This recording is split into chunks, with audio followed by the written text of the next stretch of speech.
Have you ever noticed that some people seem to be born with a kind of invisible advantage? They aren't necessarily smarter or more talented, but they achieve results that always seemed unattainable to you. And the most uncomfortable thing is admitting that deep down, you feel you could be much further ahead if you hadn't spent your life believing in rules that never worked for those who truly play big. Machiavelli knew this. He knew that the world was never divided between good and evil, but between the naive and the strategic. And perhaps no one has told you, but there are silent laws that geniuses apply every day, and that mediocre people don't even realize exist. And here's the part that might sting a little. You're not falling behind because of a lack of effort, but because of a lack of understanding. Most people work hard, follow the rules, try to please, try to be good. While those who truly grow follow principles you'd probably avoid because you think they're too harsh. But the truth is counterintuitive. The people who advance the most aren't the kindest. They're the ones who understand human nature as it truly is and use that to their advantage. That's why, while you promise now it's going to work, they simply do. And what makes these laws so cruel is precisely the fact that they are invisible. You only realize they exist when you've already been surpassed, but not today. Today you will finally see behind the scenes. You will understand the same strategies that transformed ordinary individuals into masters of influence. And when you finish this video, you will never look at human behavior the same way again, because you will discover what Machiavelli left between the lines, and what definitively separates those who dominate the game from those who merely participate in it. If something inside you awakened while listening, don't ignore that feeling. This channel isn't about videos, it's about memories. Remember who you were before the fear, before the exhaustion, before the silence. Each new video here is a different reflection of your own soul, an invitation to understand what the world never taught you. The power you seek outside has always been within you. If you feel that this journey speaks to what lives silently within you, sign up now. Not to follow yet another creator, but to reconnect with something the world tried to make you forget. Because here, every word was made to heal, each reflection to awaken, and each video serves as a reminder you are not alone on the path back to yourself. Click on subscribe and turn the algorithm into a daily reminder of who you really are. He always understood that people feel free when they have choices, but they rarely realize that true freedom ends the moment someone controls the available options. And it is precisely here that a silent principle that Machiavelli observed with precision appears. When you create strategic limits, even subtle ones, you guide decisions without ever needing to impose anything. It is politics guided by reality, not by ideals, because in the real world, nobody decides on neutral ground. Everything is shaped by the scenario, by the context, by the framework of alternatives, and the average person doesn't even realize that the game was already decided before it even began. An experienced mentor knows that offering 3 paths, all leading to the same destination, is more effective than telling someone to follow only one. It's like in negotiations, you never say yes or no. You say, do you prefer now or later? And observe. That changes everything. This apparent freedom is, in fact, the calculated use of the invisible force that directs choices without conflict. And while most still believe they decide alone, those who understand this dynamic see that the end justifies the means in almost all human interactions, from domestic conversations to complex agreements. He quickly learned that he doesn't need to manipulate anyone, he just needs to design the environment. That's how leaders build their own loyal armies, not by imposing their will, but by shaping paths that make loyalty the most logical, comfortable, and predictable choice. And this works even with simple everyday things. Want to create discipline? Limit the options. Instead of What am I going to do today? Change it to, am I going to train now or after lunch? Want to spend less? Don't ask, where can I save money? But which of the three expenses do I eliminate first? Do you see how decisions based on real human nature require structure, not force? This isn't about controlling people, it's about controlling the field where decisions happen. And when someone finally realizes this, they begin to see how large companies do the same when creating plans, packages, and premium versions. They don't want you to think, they want you to choose from what they've already decided. Virtù and Fortuna begin to work in your favor when you structure scenarios with clarity and constant adaptability, without ever seeming like you're leading something. An air of virtue keeps everything light, natural, even elegant. He realizes that anyone, even the most rebellious, tends to choose within the limits they can perceive. That's why true strategists don't compete for attention. They shape the stage. Instead of fighting to convince someone, they simply restrict the universe of options so that each choice seems like a personal victory for the other side. It's the salesperson who asks, do you prefer to pay cash or in installments? Never, do you want to buy? It's the leader who says, which project do you want to take on first? And not, do you want to participate? These are subtle, discreet, almost imperceptible movements, but they transform the power dynamic. And when someone applies this to their personal life, they discover that they can even organize their own mind using the same principle. Reduce possibilities, and anxiety disappears. Decisions become clearer, actions faster, energy more focused. And it is precisely when everything seems simpler that the next step reveals itself, because controlling options doesn't work alone. It's just the gateway to something even deeper. He realizes early on that most people don't seek facts. They seek relief. They don't look for logic. They seek hope. That's why, since Machiavelli's time, those who understand influence know that politics guided by reality requires a deep understanding of human illusions, not just their explicit needs.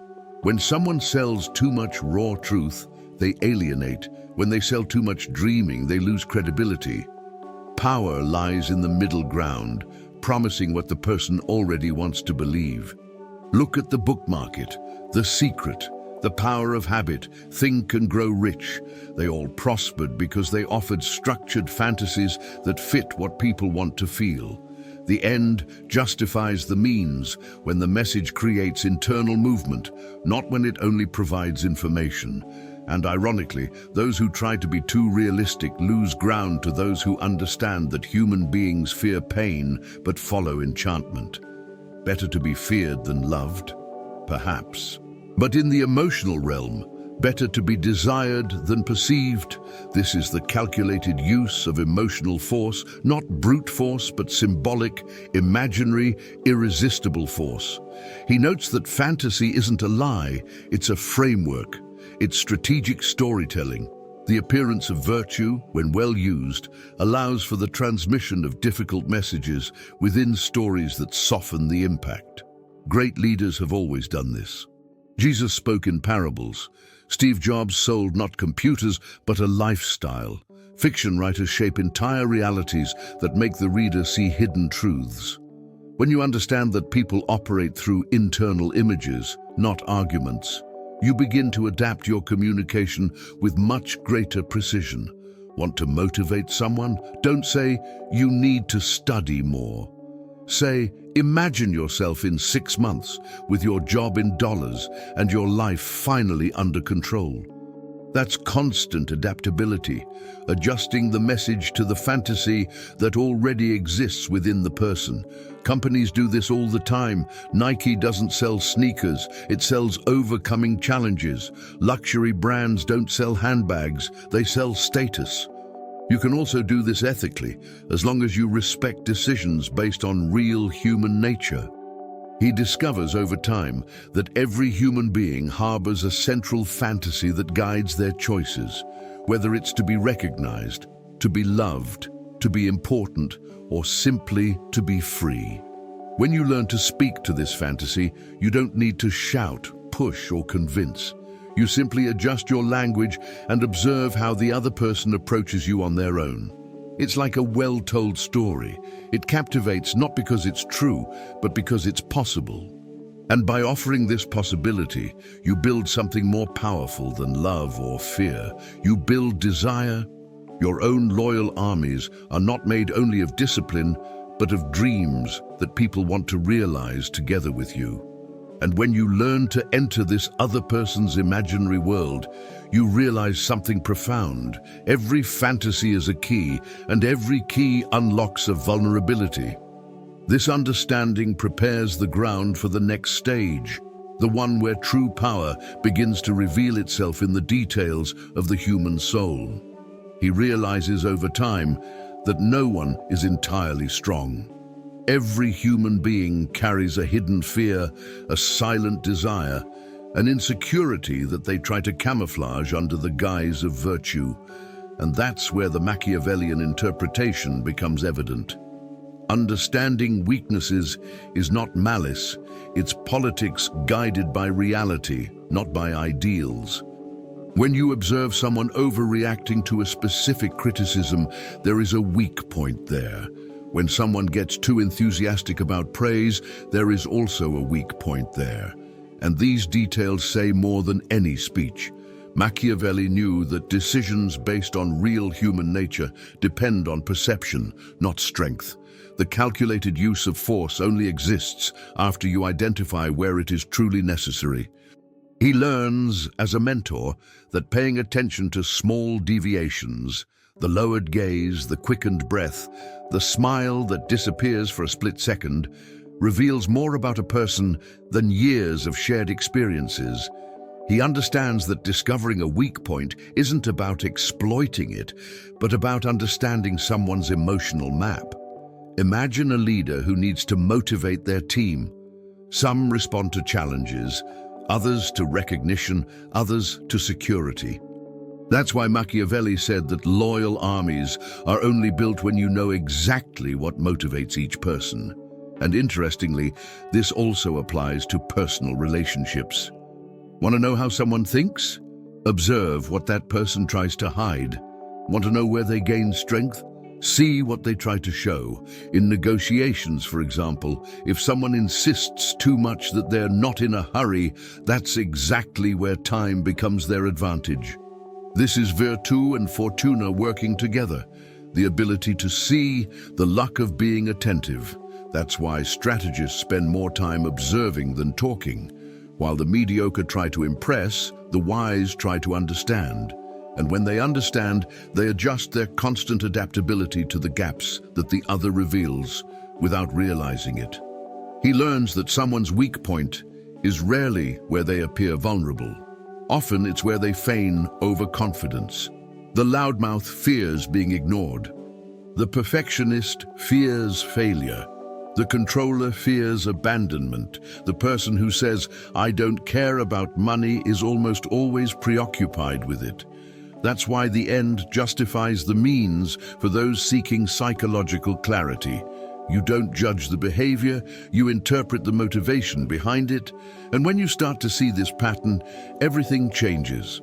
Conversations, negotiations, relationships, even your own self-perception. Better to be feared than loved? Sometimes. But in practice, it's better to be understood than surprised. And understanding requires listening to the silence, because it is in it that weaknesses are revealed. And by touching this silence, he begins to perceive something even deeper. The way you behave defines how the world responds to you. This inevitably leads him to the next principle. He realizes early on that the world treats you exactly as you treat yourself. If you walk around like someone who doubts themselves, the world doubts you too. If you behave like someone who asks permission to exist, the world sets limits for you. And if you position yourself with a firm posture, a solid presence, and strategic silence, something curious happens. the world begins to adjust its behavior to align with your energy. Machiavelli already said that the appearance of virtue is worth more than virtue itself, because people react to what they perceive, not to what is true. It's politics guided by reality, not by ideals. When someone enters a room calmly, elegantly, and with a sure gaze, that's a calculated use of force, the subtle force of heightened self-awareness. And that's why great leaders cultivate this almost ritualistic posture: straight backs, measured speech, economical gestures. Not because they want to appear royal, but because they understand that the end justifies the means when it comes to respect. He notes that acting like a king has nothing to do with arrogance. It has to do with self-command, with your own loyal armies, not external soldiers, but internal ones. Discipline, focus, boundaries. When someone speaks firmly, chooses words carefully, and makes decisions based on real human nature, they convey confidence even before opening their mouth. A simple example. Have you ever seen someone enter a room and everyone silently look at them? It's not magic, it's presence. And presence is trainable. It begins with the way you dress, continues with the rhythm of your breathing, and reveals itself in how you listen more than you speak.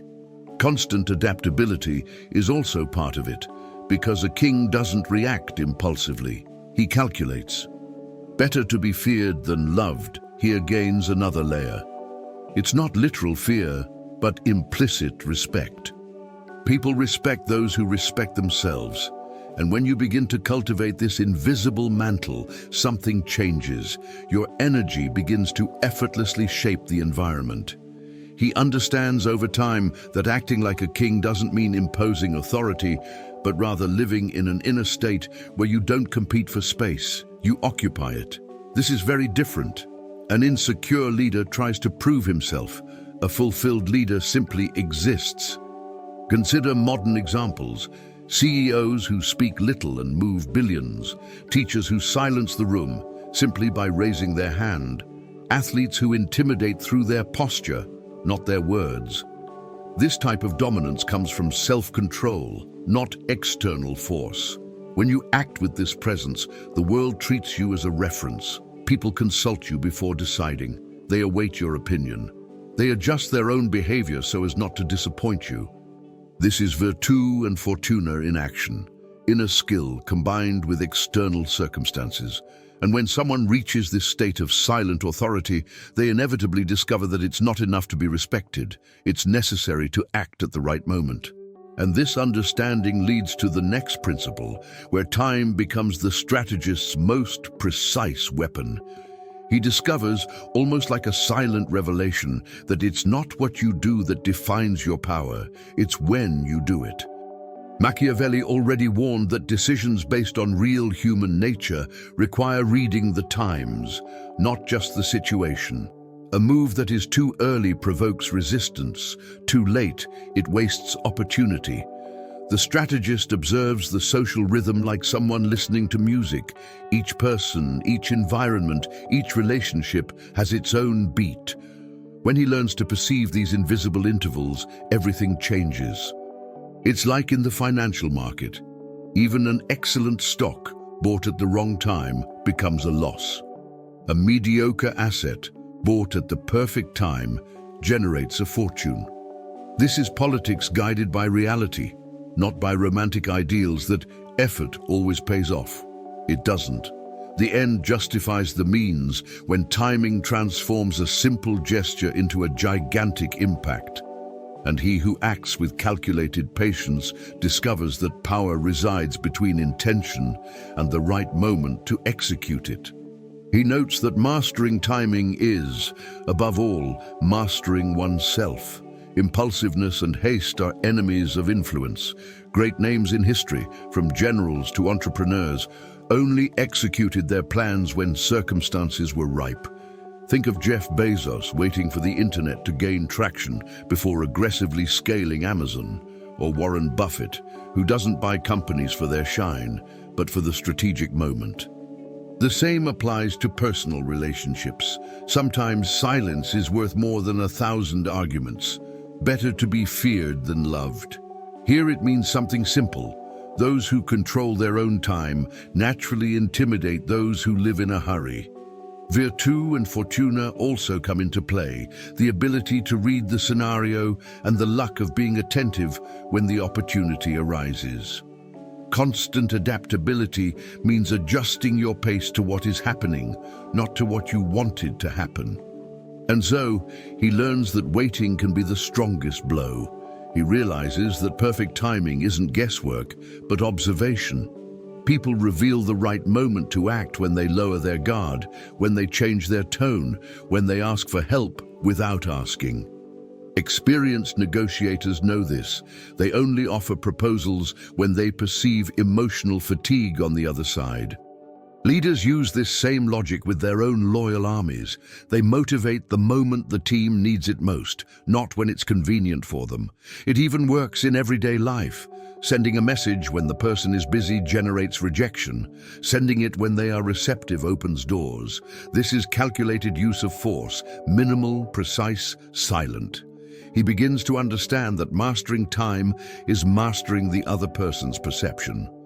And when he masters this perception, he naturally discovers a powerful principle. There is more force in what he chooses to ignore than in what he chooses to confront. And this inevitably leads him to the next topic. He discovers that one of the greatest signs of power is the ability to ignore. This seems simple, but few achieve it.